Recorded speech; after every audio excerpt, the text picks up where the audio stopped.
So these beliefs and influences are more often than not considered by some, including medical professionals and psychiatrists, psychologists, therapists, psychotherapists, to be delusions caused by mental illness, which is caused by a disruption in the signals and parts of the brain. So that is not to say that you are just crazy and you have this brain disorder, you're mentally ill, so you should therefore be dismissed. No.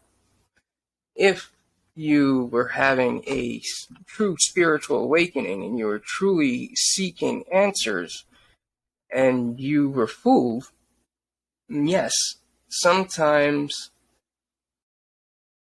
and this is a quote from the movie The Exorcist, sometimes mental illness resembles possession, and sometimes possession resembles mental illness.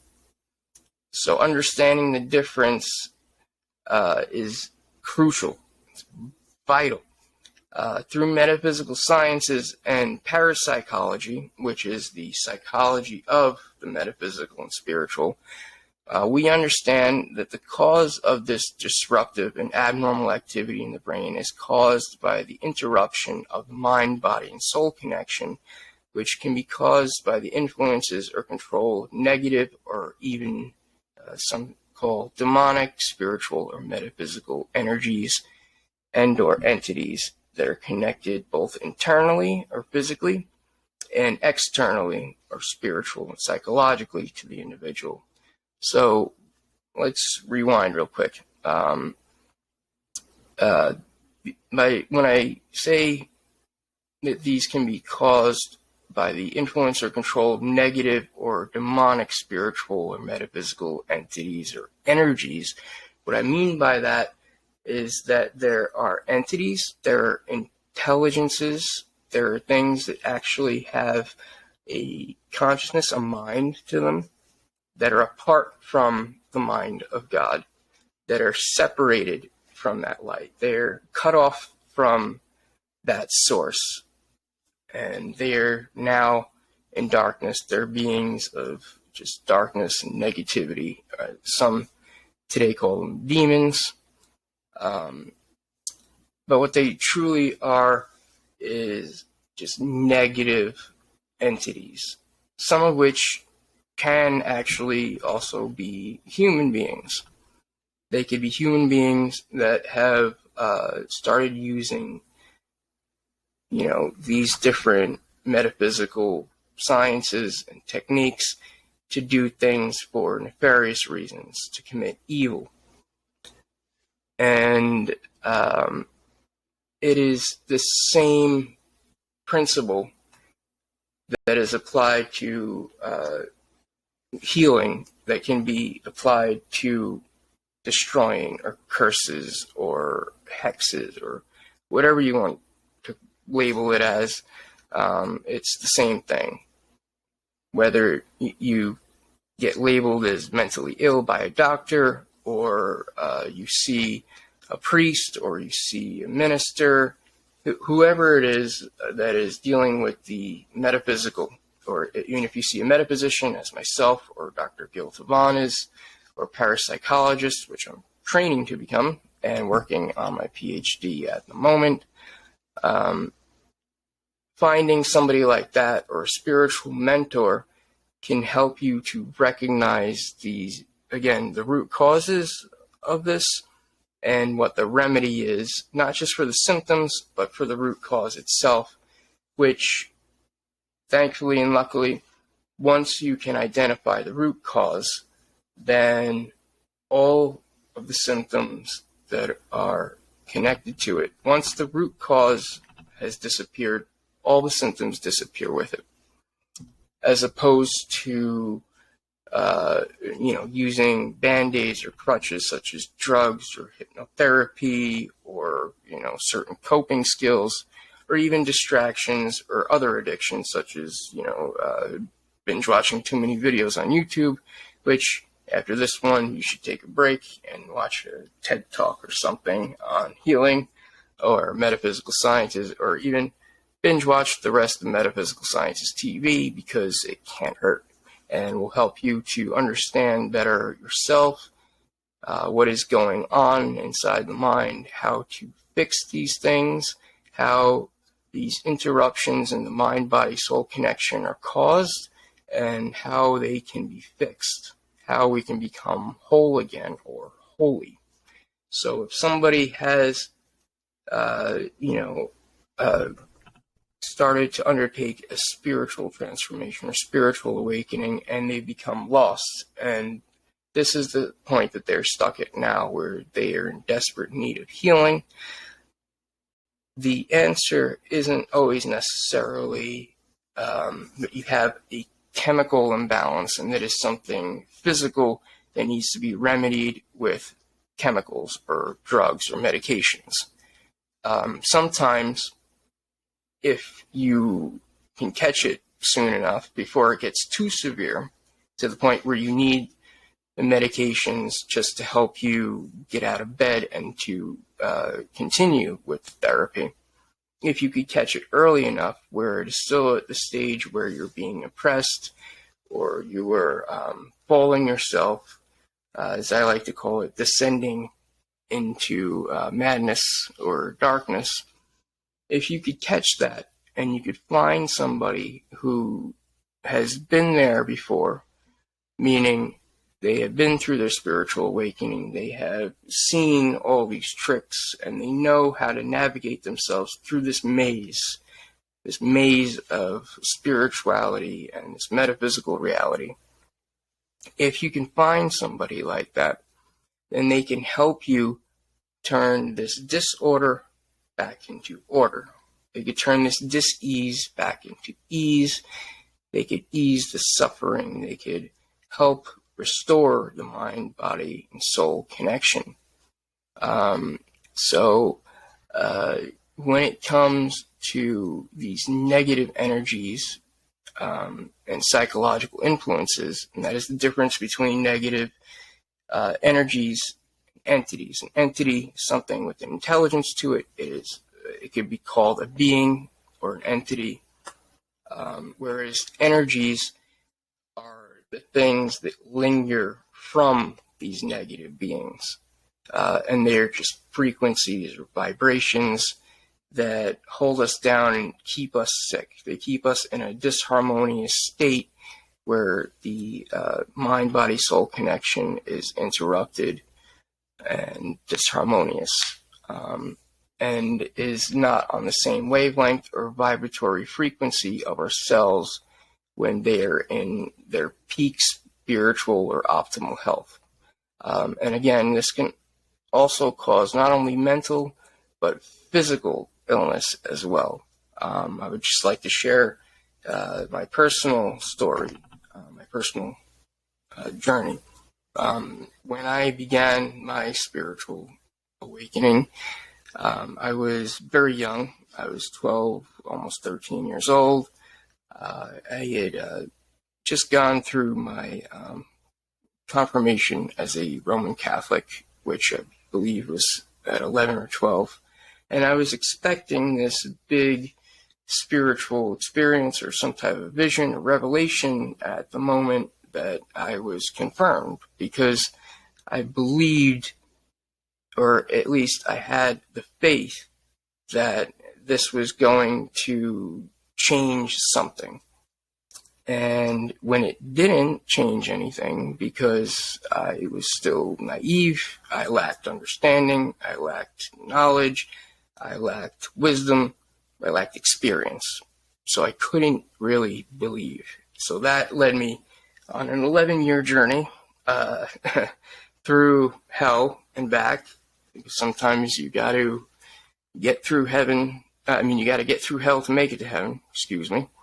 And it took a very long time until I realized the errors of my ways, until I realized what it was that I was doing that was incorrect and that was causing me harm. And the harm that was done was I developed the same disorder, a autoimmune and neurological disorder called multiple sclerosis, the same one that my mother and my mother's side of the family all have the gene for. So under this stress and this pressure, basically my body, the mind-body-soul connection went so haywire that my immune system started to attack my central nervous system.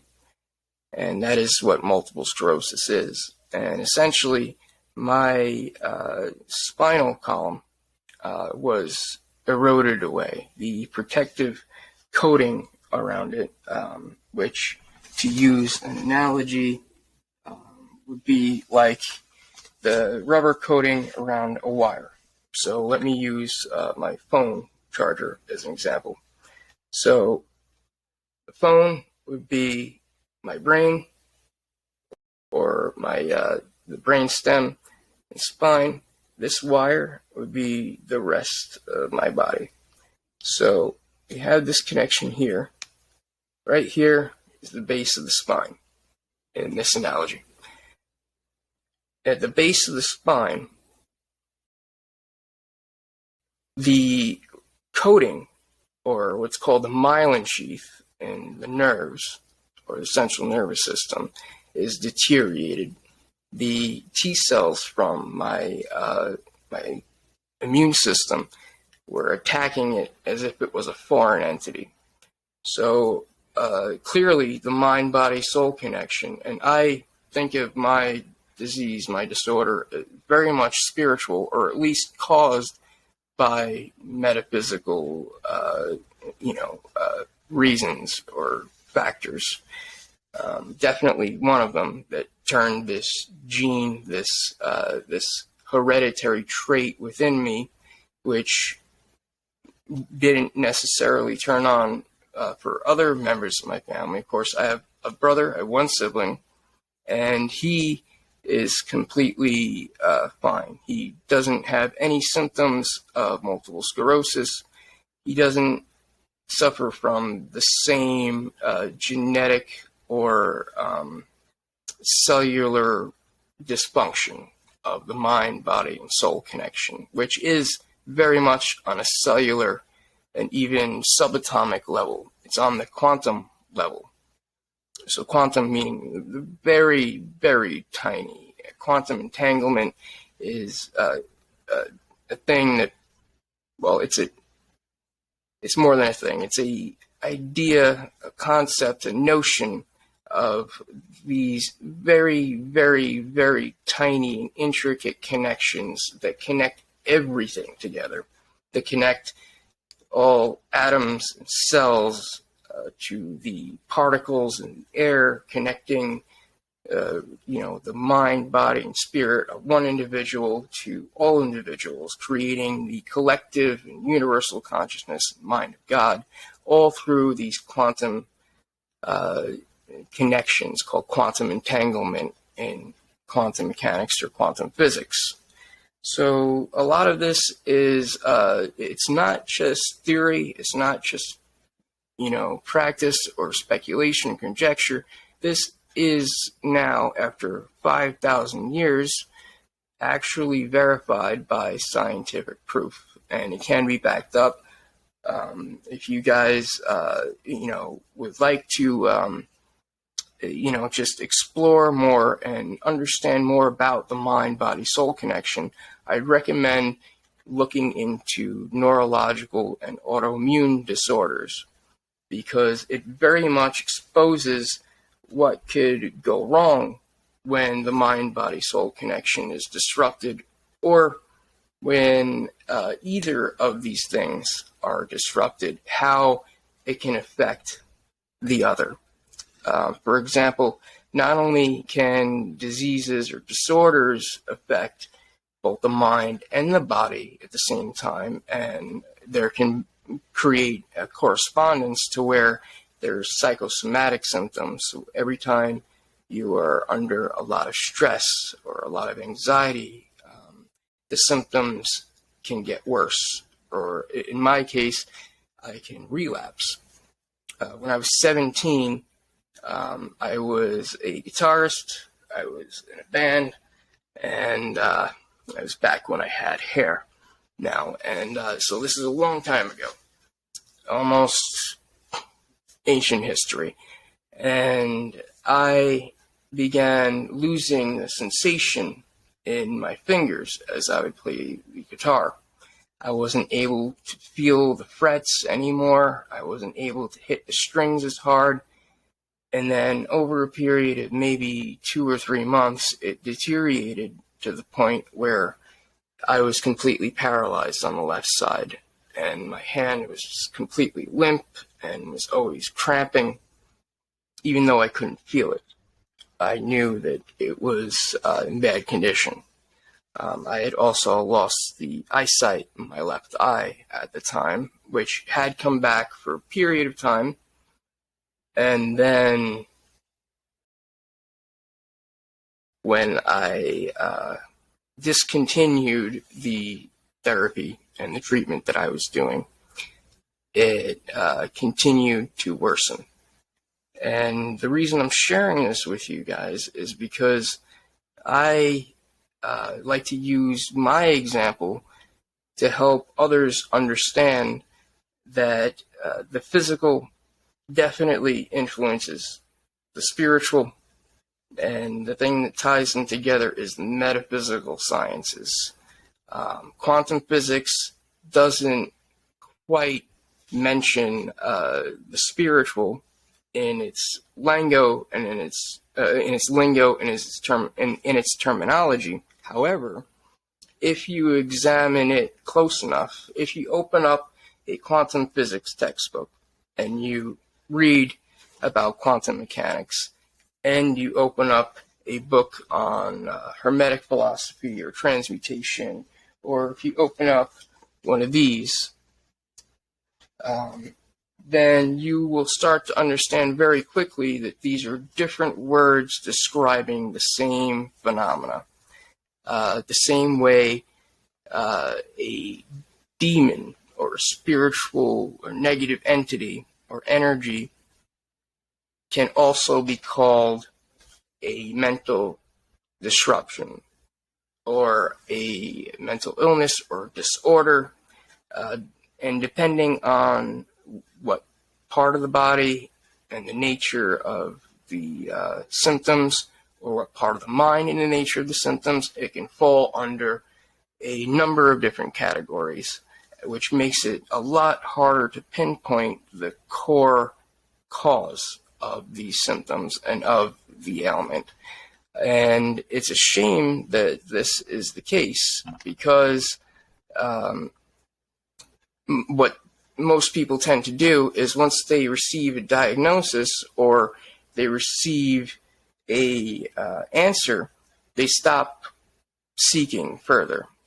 And especially if it is some type of psychiatric diagnosis, which a doctor will prescribe a medication or pill for, and the symptoms start going away, well then, okay, you would rather deal with the side effects than facing head-on all of these metaphysical, spiritual, and psychological causes that have caused your physical state to deteriorate. And it is much easier to take a pill than to reopen these wounds, and they will be more painful, and that you'll suffer worse than before, even though it is necessary to cure yourself of this ailment. And it can be cured.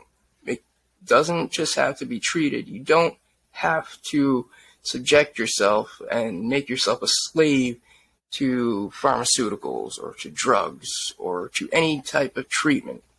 There is a way through psychotherapy and through physical therapy to actually achieve this mental transmutation, where you are able to take something that you once saw and believed was negative, that you believed was completely incurable or inoperable, and your diagnosis was critical.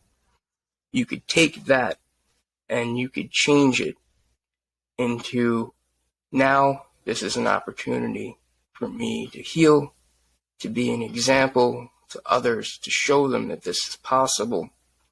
And not only that, but to then help and teach others how to do the same. Now, something that I have said before, and a quote that I enjoy very much, is that true leaders don't seek followers. They seek to create other leaders. Now, what do we mean by this? Do we mean we want to have a bunch of different religions, or a bunch of different cultures, or a bunch of different, nations where there's just a bunch of leaders who have all created each other, and there's this secret cabal, and they've got control over everyone? No, that's not what is meant by leaders seek to create other leaders, not followers. No, those people that I just mentioned are people who, for lack of a better way to put this, because this is a sensitive topic, so I want to choose my words carefully. These are people who are in a special interest group, in the sense that they all have the same interests at heart, in that they are possibly, most likely, more than likely, deceived and fooled by some type of negative energy or entity that is causing them all to believe in the same thing, which most likely isn't true. I'm not talking about these type of leaders. These are false leaders. These aren't real individuals that we should be investing we shouldn't be allowing them to influence us. We shouldn't be investing our actions and our energy in them. What is meant by leaders, true leaders, seek to create other leaders and not seeking followers, means true leaders are people who have either been led to freedom, or they have found freedom on themselves and chose to go back and to follow their way back on this maze of healing, this spiritual journey. They've chosen to take this metaphysical and spiritual journey back on this maze, to travel back and to help others and find them where they're at, where they're holding at, and to help lead them and guide them forward. And these are the true spiritual mentors and spiritual teachers of today, who are truly teaching us how to become leaders, not of others, but of ourselves. How to actually mend and fix the fractured parts of our psyche, so that then we can go on to help others do the same.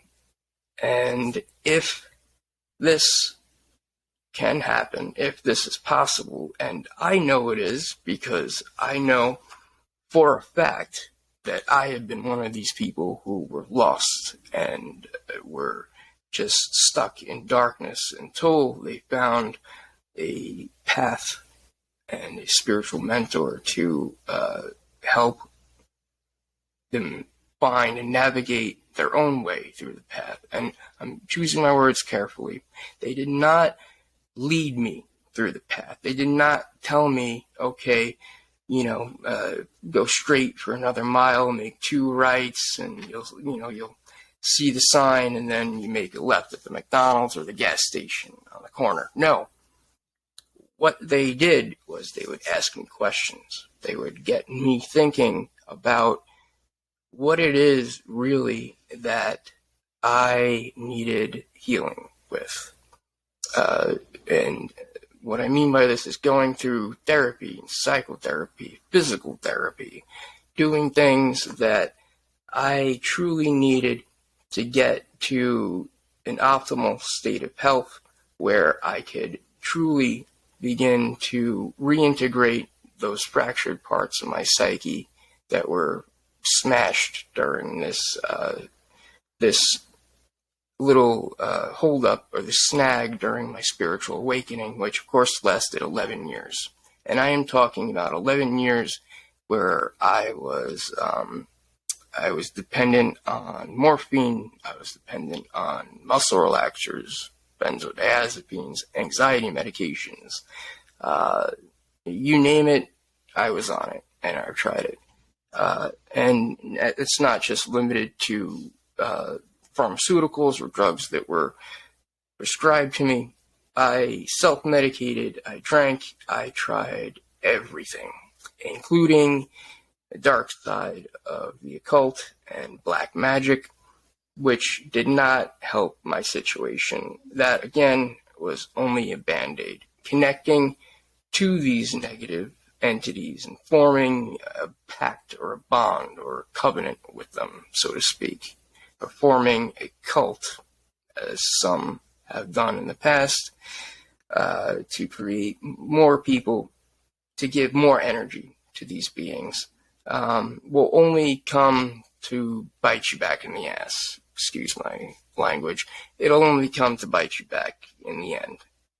And this, again, might be more than a short-term fix than drugs are, but it's the same scenario afterwards. You end up in a worse state than you were before, and it leaves you seeking and needing healing from the right source, which, of course, as we discussed, is the universal consciousness, or what has come to be called, and the phrase was actually coined, the term was coined by Albert Einstein, the mind of God, which he spent most of his life pursuing and trying to understand.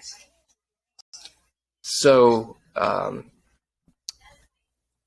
I believe I've answered most of the questions that are in the chat right now. Seems that people are having trouble getting onto the virtual classroom.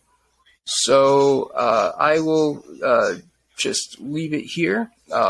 We are at 1 hour and 10 minutes already, which is a long time for me to just be speaking and rambling on by myself. But I hope you guys were able to get something out of this, and to have a better understanding of the process of mental transmutation, a better understanding of the difference between delusional thinking and actually connecting to the spiritual consciousness and thoughts that are from or of the mind of God, the difference between how we know when we're connected to it, and of course the process of healing, knowing we need healing.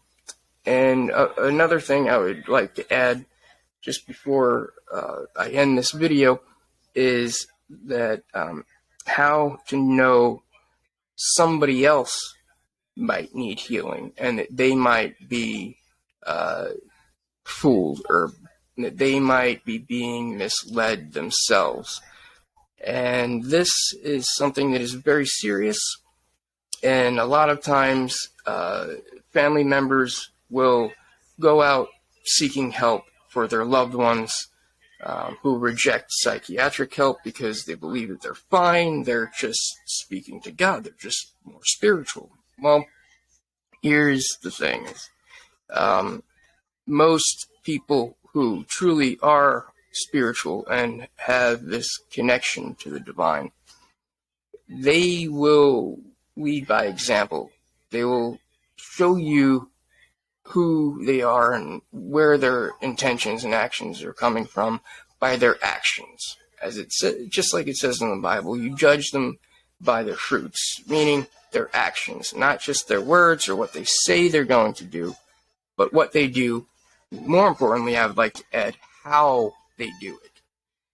They are not going to go around bragging, saying, hey, I'm a man of God, I'm holy, come to me, I know more than you do, take my hand, I'll lead you to the promised land, I'll free you. No, what they're going to do, more than likely, if they don't have an overinflated ego and their true interest is actually in helping others who are maybe stuck in a similar situation that they were in the past, what they are more than likely going to do is they're not going to cause disruptions or disharmony or any type of disorder or dysfunction within their household. They're going to try to be a calming, leveling, and enlightening, and calming, peaceful force in all their relationships. And people will notice a remarkable change in both their personality and in their actions. Sometimes it might seem as if they've lost their mind because they're too forgiving and they're too kind. And all of a sudden they have more compassion and empathy than typical, than usual. And this, although maybe a bit off-putting and maybe uncomfortable to some family members, is not necessarily a cause for concern unless they are harming themselves or are talking about harming others. If they are in the state of mind, or if they are subscribing to the belief or the perception that there is an us against them mentality, if there's a good versus evil mentality, and they still haven't gotten past this conceptualization of duality, that there is an external enemy that needs to be fought or destroyed. And they're saying that their family's okay, their friends are okay, these certain people, maybe new people in their lives are positive, but there are certain people who just don't have a chance, maybe who don't even deserve to live. Well, that is a telltale sign of somebody who maybe has had a spiritual awakening and is being misled down the wrong direction, and you might want to try reaching out to that person and bringing things of this nature to their attention, not necessarily confronting them and accusing them of being misled and or being a false prophet or a fraud. Instead, because a lot of times these people do believe what they're saying, and if you confront them with evidence or some type of narrative that is opposing to theirs, they will meet it with cognitive dissonance, which essentially cognitive dissonance means that the more you attack their beliefs and the more they feel that their beliefs are being attacked, the stronger they will cling to them, and the more that they will try to find reasons why not only they are right, but why you are wrong, and not only that you're wrong, but that you are part of the problem, that you are evil, and you're no longer one of their loved ones. Now you are compromised, and now you are the one who is being led by a negative spirit. Now you are the one who is at fault because you didn't accept them. Instead, what I would recommend, and what most people would recommend, and what even doctors would recommend, or therapists, is to try to meet them on their level, where they're at, and where they're holding. Or to continue with the metaphor or analogy of the maze, to go back and find where they are stuck in the maze and trying to help lead them out of it. Not necessarily grabbing them by the hand and, dragging them to a psychiatrist's office or to a psych ward or to a priest or, a voodoo doctor or a metaphysician such as myself. Not necessarily the first line of defense. The first line of defense is going to be to ask them questions, to ask them if they are aware of what is going on, to ask them questions to see if they are aware that what they're believing in and what they're speaking about might sound crazy to other people. Because people who are not delusional will realize that some of the things that they're speaking of, like some of the things I talk about, if I weren't able to explain it scientifically, would sound crazy to a lot of people. If I told people, oh, well, I used magic to heal my paralysis in my eye, well, they'd either, number one, assume I was crazy and lying, or they would assume that I had some sort of magical powers, or that I was somehow special or unique, which I am not. Let me just make that very clear. Let me restate that I am not unique or special in any way. The only thing that makes me different than anybody else is I have a YouTube channel and I'm making this video for people to listen to what I have to say. And I am eager to be able to help people that I can, and only will I help people who reach out to me for help. I will never go out seeking somebody and telling them, hey, you need my assistance. You are not truly connecting with the divine. You're not receiving messages from God. It's just, you're either delusional, or your mind's playing tricks on you, or you're connected to some type of negative spirit. That almost 100% of the time will make somebody run away from you. Instead, you want to meet them where they're at and help them to see that themselves and come to that conclusion for themselves, because they're already in the state of mind where they are trying to find answers and connect different conclusions, connect different dots that may not necessarily be easy to connect. So at the same time, while you are trying to help somebody, please understand that they may not understand that they do need help. And getting them to understand and recognize and accept that should be the top priority. And then once they're ready to accept that help, then and only then can you proceed and move forward with any type or form of treatment or cure, because without their consent and without them being able to accept it, not only will it be counterproductive, but it will actually, it won't work.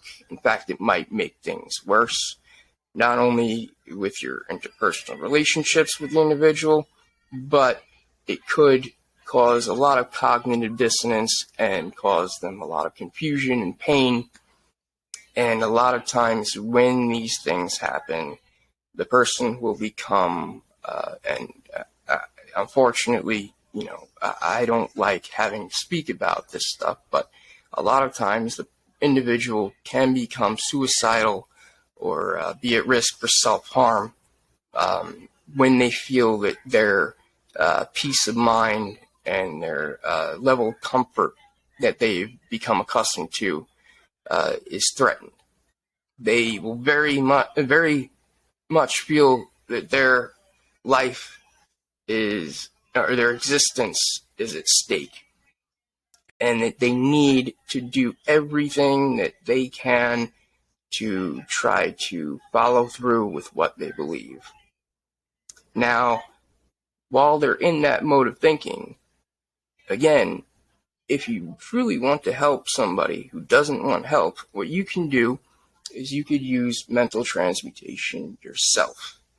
And not only changing your own perspective and your own perception of it so that you can see things from their point of view and understand how to reach out to them in a more effective manner, but you can also take and apply those same principles of mental transmutation or things such as neurolinguistic programming or cognitive behavioral therapy. You could read up on these things and apply these principles to the individual you're trying to help, so that within their mind, they are able to then see in their mind where they are making these errors, and that some of the connections that they are making may not exactly connect, and that there is a disconnect in their brain, and perhaps the wiring is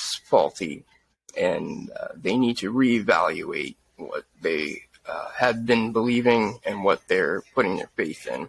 And of course, this is something that can cause an existential crisis for even the most stable individual. It literally is turning your world and your reality upside down, and you will not necessarily know how to help a person who is going through this, because if they don't know what is up or down, how do you expect them to be able to sufficiently communicate to you what they need, or what direction they believe is up and which is down, which is sideways, which is inside out? There are a lot of variables and factors that go into this, so I would recommend and advise everyone would proceed with caution. We do not need anybody unnecessarily going blind or paralyzed or going through any unnecessary suffering or pain that could be inflicted upon them if you try healing them in the wrong way, or in the wrong manner, or going about it in a situation that is not ideal. Remember, there's a time, place for everything. So sometimes patience is a virtue. With that, I have addressed all the questions that you guys have in the chat. If you guys have any more questions or comments for me, please feel free to leave them in the comments. Please, thanks again for everyone who is joining us on Instagram, Facebook, Spotify, YouTube, any other platform this might be on. I thank you very much for participating and watching. Next week, same time, same place. Hopefully we will get the virtual classroom back up and running, and I'll be able to see you guys. Thank you again all very much. This has been Mental Health, Spirituality, and Metaphysics Talk with Mike Ray. Thank you again, everybody, and I will see you next time. Have a great night, or evening, or morning, or afternoon, whatever time it is. Thanks again.